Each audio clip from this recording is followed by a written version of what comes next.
out in the field near Broken Hill. Joining us today, along with 1,000 Flies, is Tom Revy, the CEO of Hawsons Iron. Tom, it's a pleasure to see you. How are you?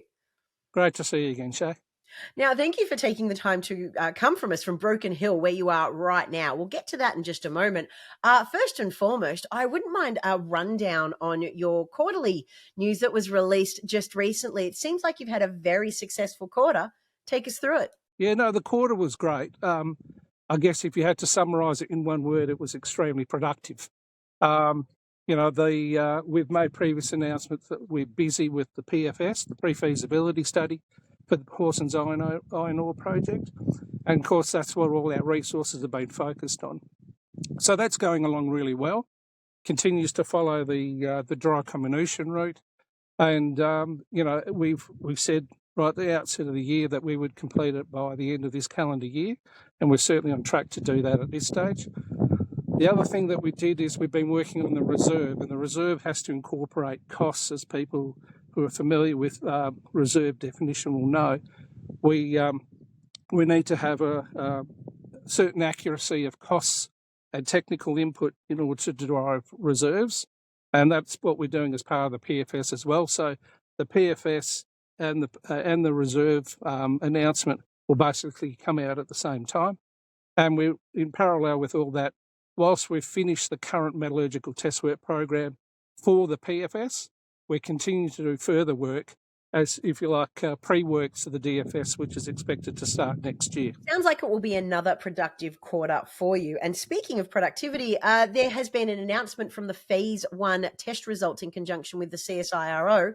Can you elaborate a little bit more on what this is? Sure. Well, what we did was we went to the CSIRO, two-part program. One was focusing on the production or the technical aspects of producing DRI products. And the other part was understanding the technical, mineralogical sort of frame of the waste product stream that we have. In layman's terms, we're looking at the waste stream and delineating whether or not we can take hematite out as a byproduct.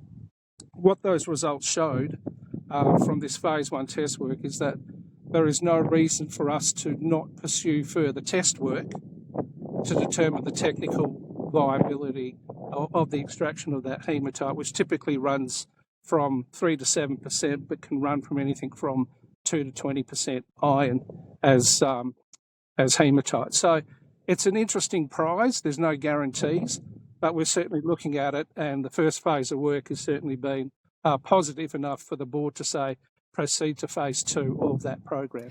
Now, as I said at the start of today's interview, you are in Broken Hill, which is one of my favourite mining towns in Australia. Mate, tell me, what takes you out there? Well, certainly not the fly, Shay. We basically continue our dialogue with local community, local service providers and general vendors. Tonight we have a meeting with AMEC, a program that we're sponsoring with them to bring the township and the people of Broken Hill up to speed with changes that are positive for the mining industry in New South Wales. So we'll be presenting to them as well and giving them an update. And secondly, we've been talking to various people associated with, for example, infrastructure and so on, about the next phase of work that we need to do moving forward. And finally, just to take this interview home, as I said before, you had a very productive past quarter, and we're staring down the barrel of the last 8 weeks of 2025. What are some of the news flow items investors can look forward to hearing about? Well, for the rest of the year, as I said, the PFS is in line to be released this year in parallel with the release of our reserve, reflecting the cost, the approach, etc., of this dry grind approach that we've initiated probably 14 months ago.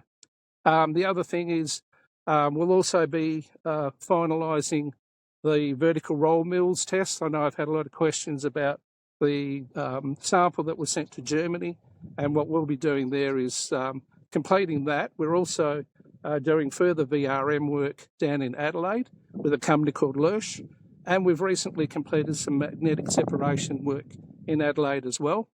And so we'll be collating that and putting that into a coherent ASX release also the next few weeks. Listen, Tom, I really appreciate you taking time out of your busy schedule to chat with me from Broken Hill. I'm going to leave you be. It looks like you're battling the flies out there. Thank you so much for being here today. Thanks again, Shay.